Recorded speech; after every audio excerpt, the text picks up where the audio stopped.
Let's continue on Unit 2, second chapter, Real Estate Developer. Another topic is Contract Costing. Chapter 2 के अंदर दो topic पढ़ना है. Real estate developer जो pure theory है, जो हाउसिंग के रिलेटेड है, and this is important sector. And second one is contract costing which is full of practical. देखते हैं रियल इस्टेट क्या है. तो with the growth of real sector in recent past in India, the importance of this sector has increased in Indian economy. Indian government has taken number of policy decision to encourage the growth of this sector as housing is one of the necessity for human existence. याद रखना real estate का मतलब जो होता है housing necessity को पूरा करना. Also, the demand for real estate has increased due to factors such as fast growing population, introduction of home loan scheme, tax saving incentive offered by government and other. तो वही बताया कि भाई housing sector का importance क्यों बढ़ गया है, क्योंकि डे टू डे एक्टिविटी में हम देख रहे हैं population is increasing, bank is providing different schemes, government is providing housing schemes कि खुद का मकान हो जाए आपका. And this type of schemes are available to population so that there is a remarkable increase in the this sector. This sector has emerged as one of the favorite investment avenue not for Indian but also for foreign investors. सीधी बात है ना कि भाई लोग real estate में investment ज़्यादा करते because in this sector the risk is low but return is very high. The development of real estate is a two fold. याद रखना रियल स्टेट में दो चीज आती है, commercial as well as residence. Commercial का मतलब आप सबको पता है बिल्डिंग्स, अपार्टमेंट जहाँ पे बिजनेस किया जाता है, दुकानें होती है. और रेसिडेंट का मतलब रहने के लिए. Like any other growing sector, this sector has witnessed a growth in volume and number of transaction. It has been observed that real estate developer has developed diverse accounting policy leading to distorted disclosure of financial performance and position. अब हमारे syllabus पे बहुत ज़्यादा नहीं है, सिर्फ limited है. तो हमको ये एमसीक्यू में पूछ सकते हैं कि what do you mean by real state. तो the term real state refer to land as well as building and rights in relation. यानी जो जमीन हो, जो मकान हो, जो बिल्डिंग हो, वो और उसके ऊपर अधिकार. Enterprise who undertake such activity are known as real estate developer, या तो बिल्डर या तो प्रॉपर्टी डीलर. जो लोग इसके अंदर बिजनेस करते हैं, ये सर्विस में जुड़े हुए हैं, उनको हम रियल इस्टेट डेवलपर भी बोलते हैं, बिल्डर भी बोलते हैं, प्रॉपर्टी डीलर भी बोलते हैं, what ever you know. Now come definition. अब देखो यहाँ पे अलग अलग है. एलओटी. एलओटी क्या है? तो allottee in respect of real estate project means the person to whom a plot, apartment और building has been allotted whether freehold या तो lease hold.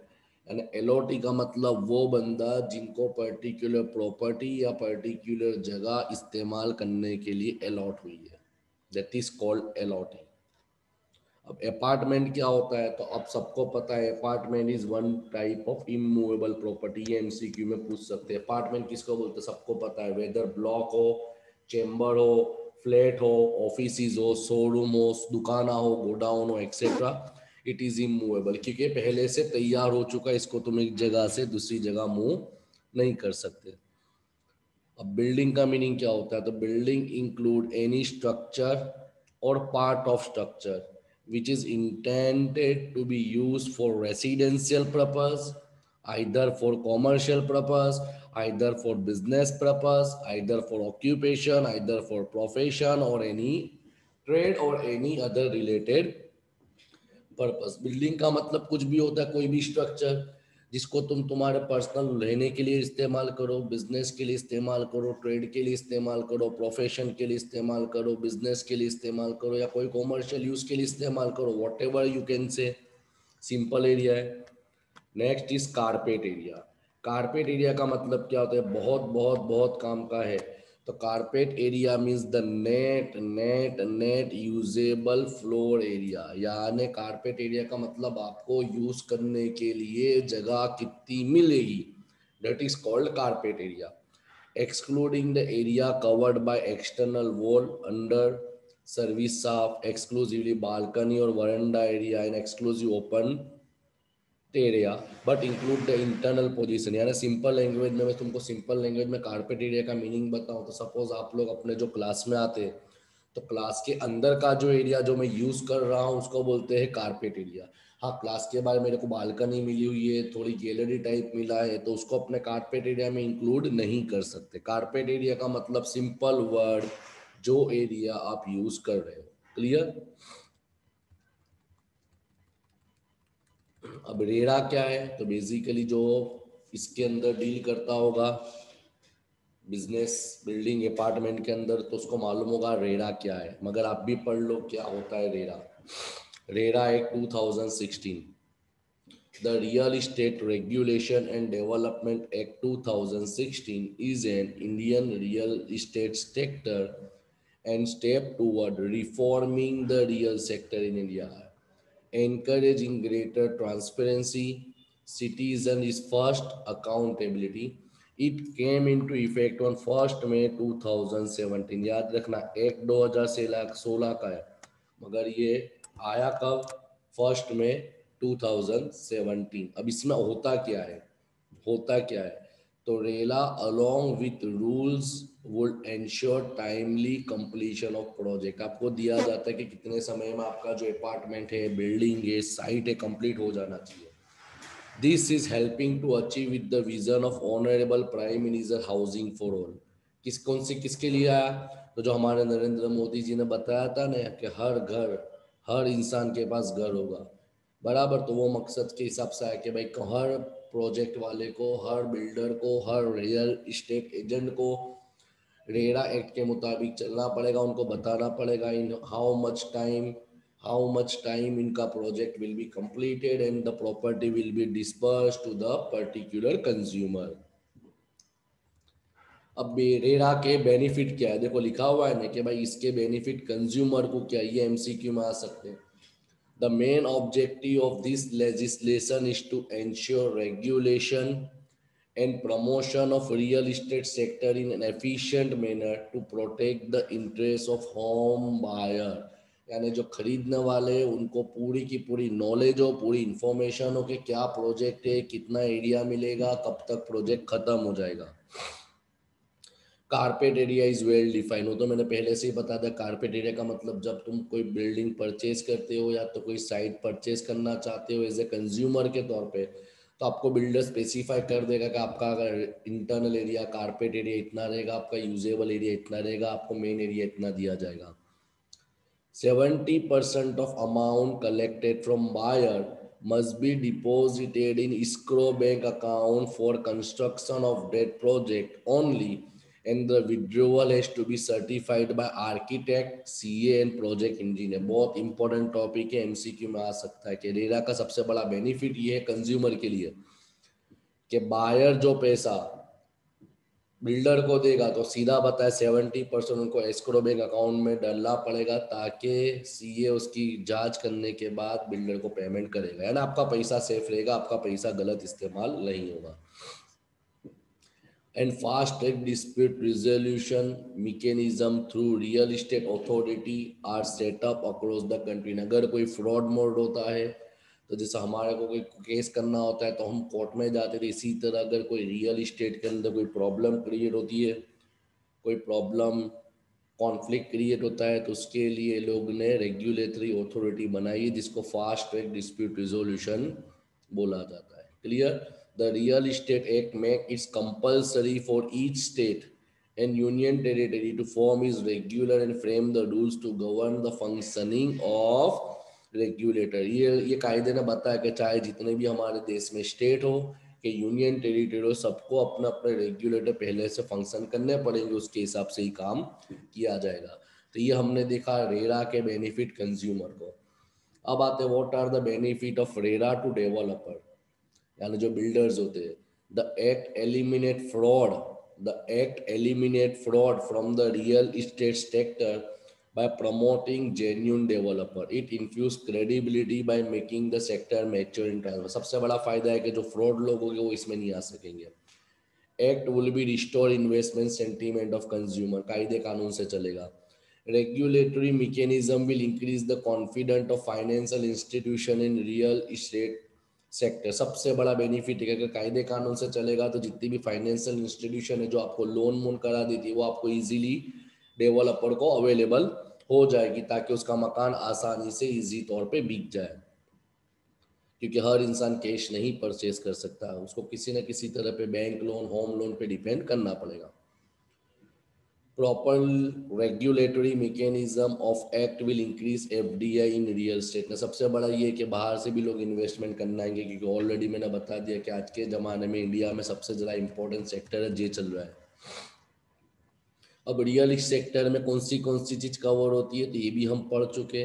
Cell of plot of land, जमीन का हिस्से को बेचना, इंक्लूडिंग लॉन्ग टर्म सेल जिसको अपने लीज बोलते हैं, without any development. Lease transaction पढ़ा था ना एफआई बीकॉम में, that is called sale of plot of land with the develop in the form of common facility like road, drainage, water line, electrical line, sewage tank, water tank, sport facility, gym, club house. यानी तुम ये भी सब इसमें include हो जाता है। जैसे अपने बड़ौदा में इसका बेस्ट एग्जांपल देखना हो तो Alauddin park. Development and sale of residential unit, row house, independent house with and without undivided share in land. जैसे कॉमन है रेसिडेंशियल मकान बेचना, कॉमर्शियल मकान, रो हाउस, अपार्टमेंट, ये सब चीज रियल एस्टेट के अंदर कवर हो जाते हैं। क्लियर। नाउ प्रोजेक्ट किसको बोलते हैं तो सिंपल है, बोलते हैं ना कि भाई मैं बिल्डर हूँ तो मैंने एक पर्टिकुलर प्रोजेक्ट लिया, तो project is the smallest group of unit, plot और saleable space which are link with common set of amenity. Common amenity का मतलब होता है facility. Unless the common amenity are made available, this unit cannot be put for the effective। सीधा है कि जब तक तुम वहाँ का डेवलपमेंट नहीं करोगे। जैसे एग्जांपल आपको बता दो कि अगर जब भी कोई बिल्डर कोई साइट का काम स्टार्ट करता है तो पहले वो अपनी ऑफिस एस्टैब्लिश करता है ना, वहाँ प्रोजेक्ट रखता है। क्योंकि ऑफिस एस्टैब्लिश करने से ही पता चलेगा कि भाई ये रियल में प्रोजेक्ट बनने वाला है कि नहीं बनने वाला। इसी तरह सैंपल हाउस तैयार रखते ताकि कोई भी कस्टमर आए तो उसको पता दिखाया जा सके भाई इस प्रकार के सभी मकान बनने वाले। तो वही बता, large venture can be split का मतलब छुट्टे छुट्टे होना, into smaller project if the basic condition are fulfilled. For example a project में consist of cluster of tower. Cluster of tower का मतलब जैसे एग्जांपल के तौर पे tower A, tower B, tower C, tower D. जैसे एक अपार्टमेंट बना रहे हो, अलग अलग टावर तैयार कर रहे हैं, बड़े प्रोजेक्ट के छोटे छोटे हिस्से। तुम प्रैक्टिकल टॉपिक जानते हो।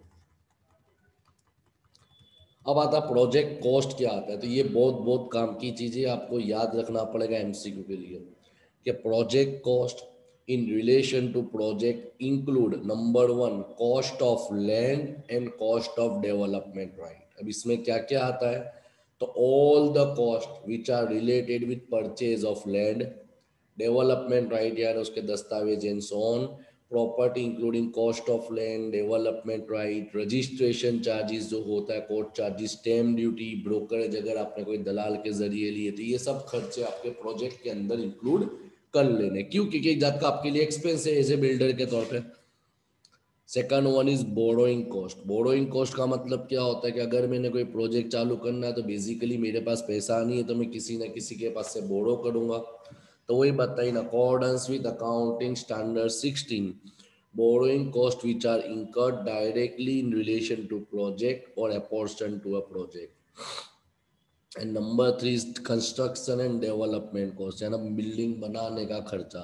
This will include the cost that are directly related to project and attributable to project. देखो कौन से कंस्ट्रक्शन कॉस्ट से नीचे बहुत कुछ बताया, ये सब अब प्रैक्टिकल टॉपिक है। लैंड कन्वर्जन कॉस्ट, फिर बेटरमेंट चार्ज आना उसको सही वो यूजेबल फॉर्म में करना, म्यूनिसिपल सेंसेशन फी जैसे अपने म्यूनिसिपल कॉर्पोरेशन में से परमिशन लेते हैं, साइट लेबर कॉस्ट, कि भाई वो साइट पे काम करने वाले लेबर का खर्चा, उनके सुपरवाइजर का खर्चा, वहाँ पे जो आप हीट, रेती, कपची, सीमेंट ये सब मटेरियल यूज करते हैं उसका खर्चा, डेप्रिसिएशन ऑफ प्लांट, आपने वहाँ पे जेसीबी या कोई पर्टिकुलर असेट लगाई है तो उसका डेप्रिसिएशन का खर्चा, cost of project site, hiring plant and equipment के भाई कितनी बार ऐसा होता है कि उनको भाई अमुक जेसीबी या अमुक इक्विपमेंट खुद के तो नहीं होते, वो भाड़े पे लेते या तो हायर पे लेते, उसका खर्चा, कॉस्ट ऑफ डिजाइन जो अपने आर्किटेक्चर को दिया जाए मकान कैसा बनेगा, किस प्रकार बनेगा, estimated cost of rectification work, claim for third party, तो ये सब खर्चे जितने भी उनको बिल्डिंग बनाने में, अपार्टमेंट बनाने में, ऑफिस बनाने में, रो हाउस बनाने में, वॉट एवर यू से लग जाते हैं, उसको कंस्ट्रक्शन कॉस्ट बोला जाता है। मगर याद रखना ये बहुत काम की चीज़ है, the following cost should not be considered as a part of construction cost, MCQ में पूछ सकते हैं। Number one, general administration cost, selling cost, बेचने का खर्चा जो एडवर्टाइजमेंट करते हैं, रिसर्च कॉस्ट, क्योंकि सब एक्स्ट्रा खर्चे, अलग से खर्चे, depreciation of idle plant, idle plant का मतलब क्या होता है कि भाई आपने कोई मशीन इस्तेमाल करने के लिए लाया, मगर मगर मशीन इस्तेमाल करा ही नहीं पड़े रहा, तो कॉमन यूज नहीं हुआ तो कहेगा खर्चा लगेगा। कॉस्ट ऑफ अनइंज्यूम, जैसे जितना मटेरियल आपने सपोज 1 लाख नंग हीट मंगाई थी या 1 लाख सीमेंट की थैलियाँ मंगाई थी, उसमें 98,000 इस्तेमाल हुई, 2,000 अभी भी अनयूज्ड है, तो वो सब चीज़ें इंक्लूड नहीं होगी। पेमेंट टू सब हाँ कॉन्ट्रैक्टर का पेमेंट इंक्लूड होगा, मगर सब कॉन्ट्रैक्टर का इंक्लूड नहीं होगा। क्लियर? तो ये आपको याद रखना है, एमसीक्यू में पूछ सकते हैं। लास्ट टॉपिक आता है प्रोजेक्ट रेवेन्यू, उसके बाद पूरा के पूरा आपका नया चैप्टर स्टार्ट होता है, वो हम नेक्स्ट लेक्चर में देखेंगे। तो project revenue include revenue on sale of plot, sale of plot यानी जो मकान बेचा, जमीन बेची, अपार्टमेंट बेचा, रो हाउस बेचा, कुछ भी हो। क्लियर? तो उनके लिए इनकम होती है। Project revenue are measure as a consideration received, receive का मतलब जैसे मैंने अभी बुकिंग कराते हुए कि एक साथ 15 लाख पेमेंट कर दी तो कंसीडरेशन रिसीव्ड हो गया सामने वाले के लिए। या तो मैंने बोला 2 लाख अभी लेता हूँ, 2 लाख 2 महीने बाद दूंगा, दूसरे 1 लाख इसे मैं दे रहा हूँ तो उसको रिसीवेबल बोलेंगे। The measurement of project is affected by variety of uncertainty. क्यों uncertainty? तो बेसिकली ये कि भाई सिचुएशन अनसर्टेन भी हो सकती है। The estimate often need revision as event occur and uncertainty are resolved. Therefore, the amount of project revenue may increase or decrease. जैसे होता है ना कि अभी नया नया मैंने कंस्ट्रक्शन साइट स्टार्ट करा है तो मैंने मकान की कीमत 12 लाख रखी है, मगर जैसे ही 2 महीने 3 महीने में स्लैब लग जाएगा तो मैं सीधा बोलूंगा भाई अब मकान जो भी खरीदना है उसको मैं 13 लाख में दूंगा। क्यों? क्योंकि भाई प्रोजेक्ट रेवेन्यू आवक का जैसे बिजनेस है, जैसे जहाँ पे तुम्हारा रेवेन्यू इंक्रीज डिक्रीज हो सकता है, वो डिपेंड करता है तुम्हारे रिपोर्टिंग पीरियड पे। यहाँ पे तुम्हारा पहला टॉपिक कंप्लीटली कवर होता है, रियल स्टेट। अब बाकी रहता है कॉन्ट्रैक्ट कॉस्टिंग, वो हम नेक्स्ट लेक्चर में कवर कर देंगे।